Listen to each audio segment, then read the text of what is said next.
Hello everyone. Good morning. I'm Afzal Sheikh, pre-sales for MobileIron from Redington Gulf. So today I'd be talking about securing access to emails and shared files using MobileIron. Right. So before we get into that, we need to understand on what platform are we going to achieve this sort of security, and how exactly does it function. Right. When it comes to the platform, we use something called as UEM, or nowadays being referred to as EMM, Enterprise Mobility Management, right? So in 1960s and 70s, we used to have these mainframe servers, just to establish the client server model.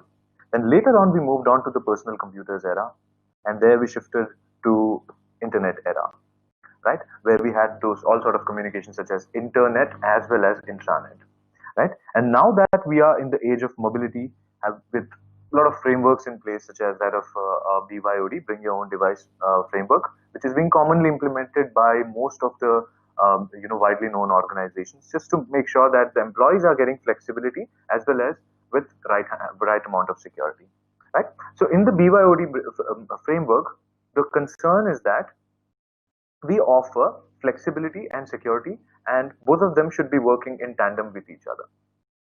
And the second reason is to make sure that we have zero trust framework in hand. By using the zero trust framework, we kind of ensure that we don't really trust insiders as well as outsiders, both of them. We treat both of them in a similar way, that is, with the suspicion of threat, right? So earlier, we used to be having those perimeter models where we used to, the moment an employee would join the organization, what we would do is that we would be issuing a device along with a lot of agents installed on it. An agent would be there for DLP, and a agent would be there performing the VPN task, right? So we used to have this perimeter model. Everything was being controlled by organization itself. As in, nowadays we most commonly call it as corporate-owned devices. As in, the corporate, your company, it owns the mobile devices that is being issued to you, as well as the laptops which are being issued to you, right? Well, nowadays we have a different infrastructure altogether. We know that there is a slow transition which is being felt from the perimeter model onto the cloud model. We see that every now and then we hear that, hey, we are migrating from our on-prem exchange onto the on-cloud or Office 365, right? So this is an age where we have cloud solutions in hand, and we access those cloud solutions such as that of Dropbox, Box, Salesforce, and then we have SharePoint, we have Office 365. All of those services are being most commonly accessed by using mobile devices, right? That is through your personal devices. It could be a laptop, it could be a tablet, phablet, or it could be a phone, it could be anything, right? So here, the user is the one which is going to control the device and operating system. So IT doesn't really own all the infrastructure in this particular model. It's like providing you the security, whereas you are getting in the device to perform your daily tasks, right? Now, when it comes to basic functionality of a typical EMM solution, what happens is that the moment you get your device in hand, right, it could be, let's assume that's an Android phone, right? So what you do is that you request your organization for an access to local resources, right? So you're being sent an email, which invites you to enroll your phone onto your company's UEM solution. That could be Intune, that could be MobileIron, or any other solution, right? So the moment you enroll your device, what happens is that all the applications which are being assigned to you or delegated for you, you get access to all of them. You could choose to have a silent install on them, or you could just choose to publish those applications in your customized enterprise app store. You get to have all the content. To be more specific, let's say that all of your company's content is being, not all of them, or you could just say that the content which you are supposed to be accessing, let's say that it is being stored on some CIFS repository, or it is being stored on SharePoint, etc. So all those configurations are being pulled down from the MobileIron core. That's the server which is responsible for fetching the configurations, right? You get access to all the content. And finally, you get to have the DLP controls in place. With the DLP controls in place, you can frame a policy saying that inside the data, or you could say inside that application which is going to populate the data or fetch the data from the MobileIron core, right? You shouldn't be allowed to take any sort of a screenshot, or copy-paste operations should be strictly prohibited, right? With this sort of access, you're getting flexibility to work on your devices, whereas you have the right amount of security to make sure that your company's network is not really rogued out. Right. Now, if we talk about MobileIron's platform in a nutshell, we could say that it's by default it's a three-tier architecture where you get to have MobileIron Core, which is the management module, right? All the configurations, all the enrollment traffic, right? It hits the MobileIron Core component. And the second tier is the MobileIron Sentry, which is the access component. So the moment you access any sort of a resources which is being published through the MobileIron Core, right? What happens is that your traffic would pass through the Sentry, and Sentry is going to apply its own security checks and then let you access the resource which you intend to access. Right? Most commonly used applications to do this is Apps at Work, that is to access the applications that is being published, Email Plus to access the emails that you have, corporate emails. It could be on-prem Exchange or it could be Office 365 as well, irrespective of that. Right? So then you get to have Docs at Work. This is to make sure that your document, all your repositories or all the documents which you're downloading, be it from Email Plus, be it from any sort of a container, right? It gets downloaded and stored onto Docs at Work. So as to make sure that your corporate space isn't really interacting with the personal space. Then you get to have Web at Work. Web at Work is a secure web browser which you can use to access the internal resources as well. We'll talk about how it does that in a shorter while. Right. Then you get to have Help at Work. So Help at Work will be using it when, let's say that your user lands across any sort of a trouble, right? Let's say he is not able to access the resource which he intends to access. So what he can do is that he can possibly raise a ticket with the support administrator, and support administrator can possibly take a remote off that particular mobile phone to perform its own troubleshooting, right? Using the Help at Work component. Finally, you get to have MobileIron Tunnel in place, which is the VPN client, right? This is just like any other VPN client which you can use. Right? If we dig down more into how exactly the secure emails work, so we can say that generally we use two sort of models.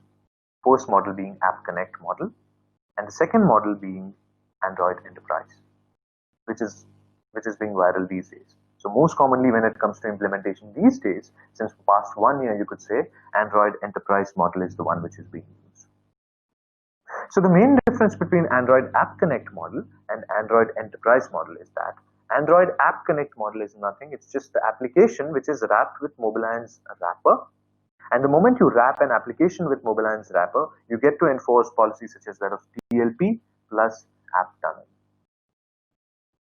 Right. DLP, you must be very well versed with that. You get to have restrictions such as that of screenshot restrictions, screen sharing, Bluetooth sharing, and copy-paste restrictions, etc. Whereas in the case of App Tunnel, what happens is that the moment you click on that application, it performs a SSL handshake with the Sentry server. On performing the handshake with the Sentry server, they negotiate on the best and the most secure cipher suite, which both of them agree on, right? And then they start communicating using those cipher suites. Right. So this is the model number one, that is your App Connect model. And now, when it comes to Android Enterprise, what happens is that you get to have, the moment you enroll your device, you get to have two spaces. One is going to be your personal space, in which all your pre-existing applications prior to enrollment would be stored, right? And the second one would be your workspace, that is your corporate container. That will be the containerized store where you'll be having all the applications which your MobileIron administrator must have pushed at the time of provisioning, right? So in that case, you apply the DLP controls such as screenshot restriction and that of your copy-paste restriction on the Android Enterprise container itself. So inside the container, you cannot take screenshots, or you cannot really take any sort of a copy-paste operation. You will not be able to do all those, right? And secondly, if you were to form a VPN tunnel, you'll be leveraging the MobileIron tunnel. You can configure the tunnel to be always on. The moment you open the work profile, your VPN tunnel would be turned on. And this is not to be worried. This is not really going to consume much of your RAM or performance. It's not really going to have any sort of impact. Right. So when it comes to having docs at work, that is the document sharing repository, right? Again, we have two models in here. Either we can go for App Connect model or we can go for Android Enterprise model. In the case of your App Connect model, what happens is that your docs at work itself is a containerized application, just like that of your email plus in the case of Android App Connect. The moment you click on docs at work application, it would form a SSL handshake with your MobileIron Sentry. They both agree on the best cipher suites, and once they have agreed on the best cipher suites, they start exchanging the information on the basis or by using the ciphers which have been negotiated upon. And once they start communicating using that, all your information is going to be encrypted with the algorithm which is being negotiated. Right? And in the case of your Android Enterprise, what we do is that we push the Docs at Work application from the Play Store onto the Android Enterprise container. And once we do so, you get to have all sort of restrictions on the container itself, not on the application layer. That's when you apply the restrictions on your container, that indirectly kind of applies the restrictions on your application as well. Right? And secondly, if you were to, let's say that, access any of the internal resources, again, you will have to leverage MobileIron tunnel. So you need to mention the app ID of the docs at work in the MobileIron tunnels configuration. And once you do so, every time when you're accessing docs at work, your MobileIron VPN tunnel will be triggered, and then you'll be able to access the end resources seamlessly without having to turn it on and off over and again. Right? So now we need to be sure about one thing here, that when it comes to iOS, there is no Android Enterprise, because your iOS is a different platform and Android Enterprise is strictly for Android devices only. So in the case of iOS, we always go for App Connect model. And in the case of your Android devices, we have two options over there. One is we can either go for Android App Connect model, that is treating each and every application as a container itself.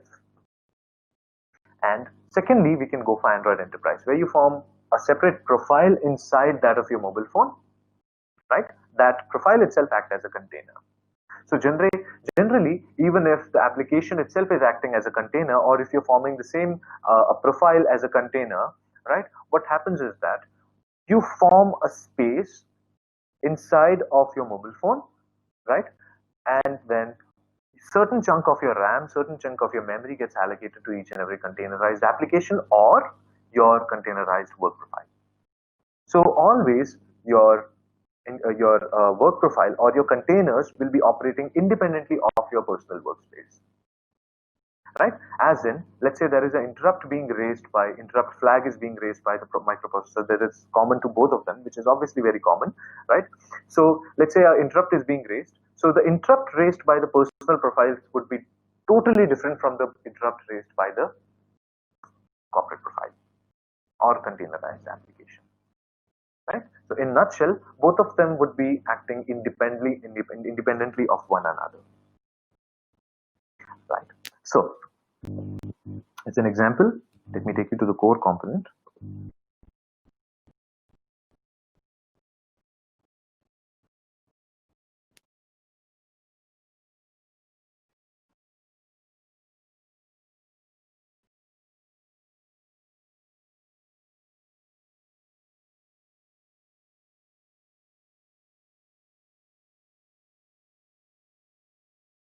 You can go here, and in this case, I have turned on the Android Enterprise configurations. You can see here, my Android Enterprise is being turned on. I have configured it already, and then I can verify if my Android for Work profile is reachable or not, and you can see that it is being reachable. And after confirming that it's reachable, all you will have to do is that you'll have to add an application such as MobileIron Email Plus from the Play Store, and you need to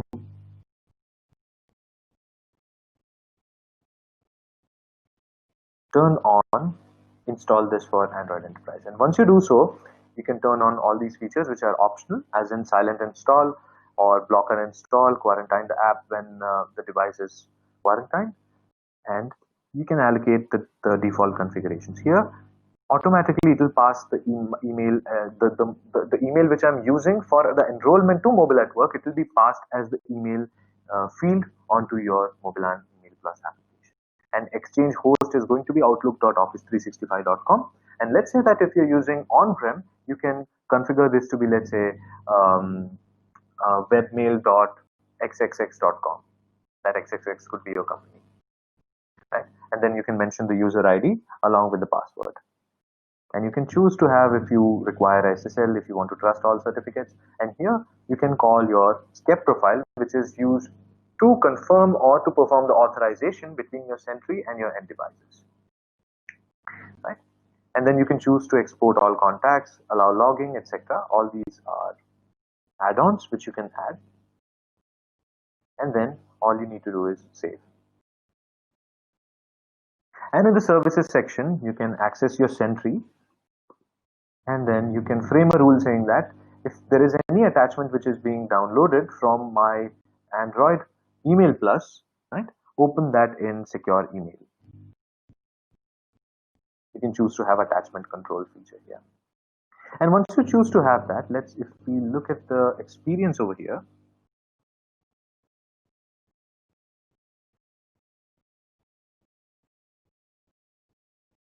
right?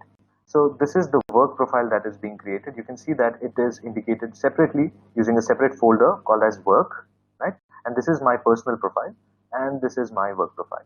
Here, all the applications which I have pushed from MobileIron console has been populated. You can see that there is a customized Play Store over here, right? And as of now, I have not populated any application, but then all of them are chosen to be having silent install. So you can go here to the library section.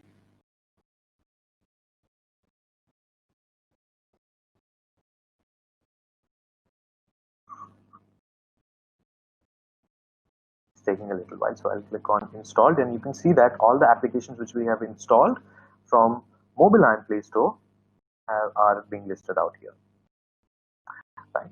So if I go back here, and you can see that MobileIron Email Plus has been extracted, and then all the mails have populated here automatically. You can see here, these are the emails, right? And all the tasks which I might have created, you can see that I have created one single task. It has populated here automatically. It's going to fetch all the details from your ActiveSync or your Office 365. All the contacts, then the calendar which you might have created. As you can see, this I had created one test one on 19th, and you can see here that it has been populated now, right? So if you go back here, you can choose to turn on the MobileIron tunnel, but I have turned it on now. So you can see here, it's able to connect to my single sign-on component. That's my MobileIron access, and it's able to connect to my Sentry as well, right? And then I have integrated my DocSet work with SharePoint. So if I go back to my apps,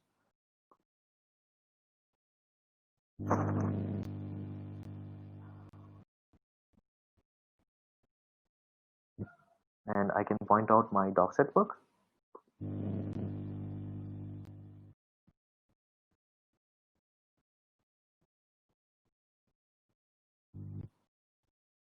Having done the same configurations as that of your Email Plus, such as you install this application for Android Enterprise, silent install, etc., I choose to go to the default configurations and I apply the device UUID, user ID, etc. And here, this is where I'm going to publish my my SharePoint. You can see here I have written this in JSON, right? And then you can see the domain I have chosen it to be SharePoint, and then I have named my site to be MobileIron NIC demo, and priority I have set it to something, right? And all these details I have done it using by following a syntax, and you can see that this is my SharePoint URL, Redington Gulf MobileIron.sharepoint.com, right? So after having done all these configurations, I have also allocated a watermark called as Redington Gulf, just to print a watermark of mine onto the documents, whatever I'm downloading, right? So henceforth, whenever I go to, let's say, my Mail Plus, and I try downloading an attachment, right? So I'm going to close all the applications,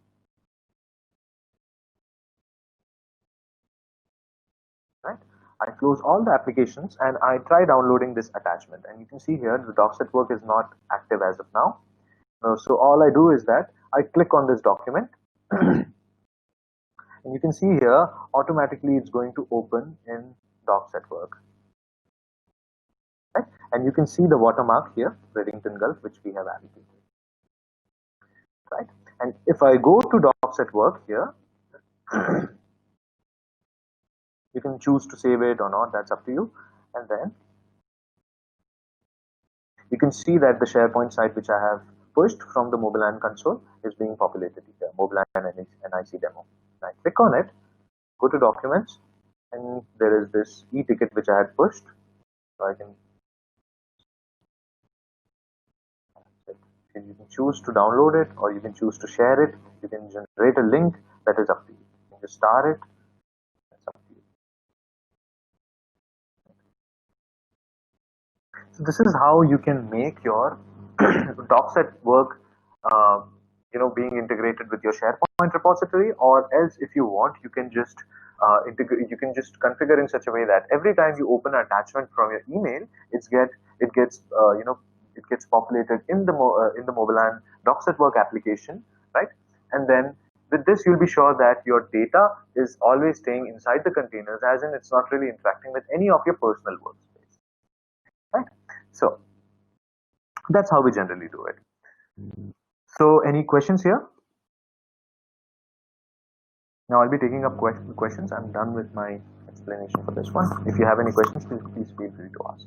Right. So if you guys have any other questions related to MobileIron or related to the topic which we had discussed today, you can always write back to us later on or at any point of time, and then we'll be more than happy to help you out. So with this, it brings us to the end of this webinar. Thank you very much for joining. Have a great day.